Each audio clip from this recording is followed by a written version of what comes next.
Hi all, welcome to my channel. Vijayawada ఇంద్రకీలాద్రిలో శాకాంబరి ఉత్సవాలు జరిగినప్పుడు మేము అమ్మవారిని దర్శించుకున్నాము. అప్పుడు తీసిన వీడియో అండి ఇది. మన కనకదుర్గమ్మ ఆలయంలో ఆషాఢ మాసంలో ఈ శాకాంబరి ఉత్సవాలు జరుపుతారు. ఈ సందర్భంగా అమ్మవారిని శాకాంబరి దేవి రూపంలో అలంకరించి భక్తులకు దర్శనమిస్తారు. ఆలయ ప్రాంగణాన్నంతా వివిధ రకాల కూరగాయలు, పండ్లతో అలంకరించి ప్రత్యేక పూజలు నిర్వహిస్తారు. అసలు ఈ శాకాంబరి ఉత్సవాల ప్రాముఖ్యత ఏమిటంటే, శాకాంబరి దేవి ప్రకృతి దేవతగా, పంటలకు, ఆహారానికి మూలంగా పూజలు అందుకుంటుంది.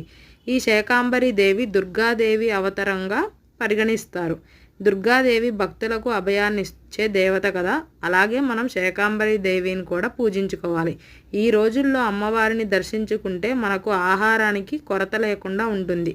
ప్రతి ఒక్కరికి తగినంత ఆహారం లభిస్తుందని చెప్పి పురాణాలలో ఉంది.